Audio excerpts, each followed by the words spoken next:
In the industrial cities of England, factory chimneys filled the skies with dark smoke.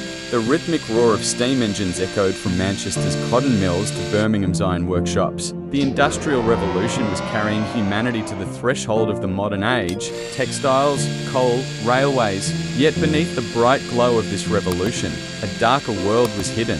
On the streets, barefoot children with faces stained by coal dust and exhaustion ran through the shadows, both the driving force and the victims of this new era. These children of the black market, trapped in poverty, greed, and exploitation, embodied the harshest face of the Industrial Revolution. Their story is the tragedy of a generation that built a nation's wealth at the cost of losing their childhood. In the 1760s, England became the cradle of the Industrial Revolution. James Watt's steam engine transformed textile production. Cotton thread and cloth shifted from handlooms to factory machines. Coal mines fueled this new era, while railways connected cities and villages. Manchester rose as the capital of the cotton industry, earning the name Cottonopolis. London became the hub of global trade, while Birmingham was forged by iron and steel. This technological leap multiplied humanity's power of production, but also created a deep social divide.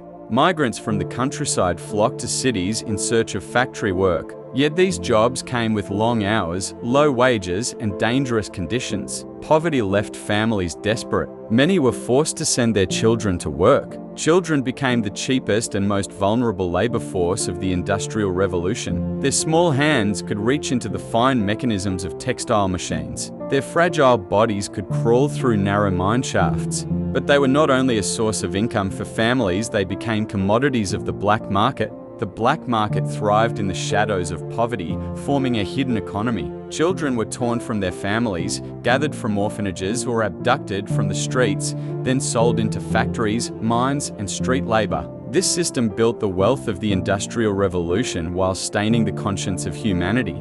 The children of the black market kept the wheels of the modern world turning, but those same wheels crushed their childhoods. The children of the black market were usually between the ages of 5 and 14, poor or orphaned, forced into labor as their families struggled with poverty. In the growing industrial cities, orphanages became the primary source of these children, while those living on the streets were the easiest targets. Brokers traded them like mere commodities, renting them out to factories, mines, or street gangs. Called apprentices, these children were in truth little more than slaves, stripped of their freedom, their dreams, and their childhood. Families were often left with no choice but to surrender their children to the black market. The economic burden of the Napoleonic Wars 1803-1815 deepened poverty. The Corn Laws drove up the price of grain, making bread unaffordable. Many families sold their children for just a few shillings, or handed them over to brokers in exchange for debt relief. Orphanages often turned a blind eye, some even profited by renting children to factories. Street children were easy prey for recruiters. Some were lured with promises of food and work, while others were simply abducted. These children were exploited across different industries. Textile factories were the most common workplaces, where they tied broken threads, cleaned machinery, or carried cloth. In coal mines, they hauled coal through narrow tunnels or worked as trappers, opening and closing ventilation doors. On the streets, they became shoe shiners, newspaper vendors, or flower sellers. Others were forced into gangs to beg or steal. These children were the invisible workforce of the Industrial Revolution, and their labor only served to swell the fortunes of factory owners. 4 in the morning, Manchester, inside a textile mill. 8-year-old Thomas walks toward the factory gates in his torn shirt. The air outside is cold, but inside the factory it's suffocating with heat and cotton dust. For the next 14 hours, Thomas will stand by the spinning machine. His small fingers move quickly to tie the threads, but a single mistake could mean losing a finger or even an arm to the machine. The looms never stop. If a child is injured, production carries on as if nothing happened. Factories were airless, dusty rooms. Cotton fibers clogged the lungs, leading to what was called brown lung disease. The noise was deafening, the heat exhausting, and the children were pushed to their limits. Meals were often eaten standing up, sometimes just a piece of bread to get through the day. Discipline was brutal. Children who arrived late or made mistakes were beaten. Overseers encouraged them with sticks, sometimes throwing cold water over their heads to keep them awake. Accidents were frequent: a child crushed by machinery, mangled fingers, or worse. In 1831, a report described a girl who was killed when her hair was caught in a machine. The factory carried on working that same day. The mines were even more terrifying. In coal pits, children crawled through narrow tunnels hauling loads of coal. Others worked as trappers, sitting alone in pitch darkness for hours, opening and closing ventilation doors. Mines carried constant danger of cave-ins, gas explosions, and suffocation. The 1842 mines report recorded children as young as 6 working underground, some for as much as 70 hours a week. These children could go weeks without seeing sunlight, their skin and clothes permanently stained with coal dust. One trapper confessed, "I'm afraid of the rats in the dark." It was the cry of a child left alone with nothing but fear. The streets offered no relief, only another kind of hell. In London's back alleys, children polished shoes, sold newspapers, or carried flowers. Many were forced into gangs to beg or steal. They lived in cold, hunger, and fear, while brokers profited from their misery. These children didn't dream of play or school, they worked simply to survive. Childhood, for them, was only a dream.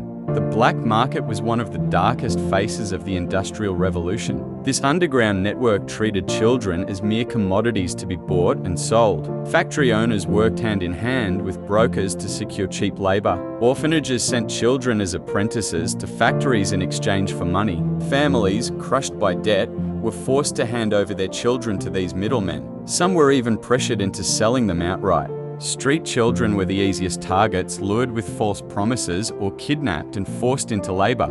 A child could be rented out for just a few shillings or sold in groups. Brokers delivered them to factories, mines, or street gangs, and the profits were divided as the price of their labor. The children had no rights. Those who tried to escape were punished with beatings or starvation. Orphanages often turned a blind eye, some even profited by funneling children into this trade instead of protecting them. This system was not just an economic mechanism, but a moral collapse. These children grew up in a world without love, without trust, and without dreams. In the early years of the Industrial Revolution, the children of the black market lived hidden from society's eyes. Factory owners exploited their labor for profit, while the elite turned a blind eye to the suffering. But in the early 19th century, reformers began to expose this tragedy. In 1831, under the leadership of Michael Sadler, a parliamentary committee investigated factory conditions. The children's voices emerged through these reports. An 8-year-old girl spoke of working until her hands bled. A young miner confessed his fear of sitting alone in the dark. Charles Dickens himself had worked as a child laborer, and in novels like Oliver Twist and Hard Times, he gave voice to the pain of the black market's children. His stories shook the conscience of society. Reformers, churches, and philanthropists launched campaigns against child labor. The 1833 Factory Act banned children under 9 from working in textile mills and limited the working hours of children aged 9 to 13 to 9 hours a day. The 1842 Mines Act prohibited women and children under 10 from working in the mines. Yet the black market found ways to evade these laws. Children continued to toil in small workshops and on the streets, far from protection. The children of the black market were the victims of the Industrial Revolution, but at the same time, they became the heroes who awakened humanity's conscience. Their suffering paved the way for reform. Education reforms encouraged children to attend school. Philanthropists worked to improve orphanages. Some children managed to escape the black market. Others joined reformers, sharing their stories. Their silent resistance helped transform the dark legacy of the Industrial Revolution. These children laid the foundation of the modern world, but the price was their stolen childhoods. Their story is not only one of tragedy, but also of hope. In the roar of every machine, in the dust of every coal mine, the courage of a child was hidden. They contributed to humanity's progress, but that progress was built upon their shoulders. The children of the black market left us a lesson. Wealth without justice is meaningless. Their cry still echoes today, reminding us that every child's dreams must be protected.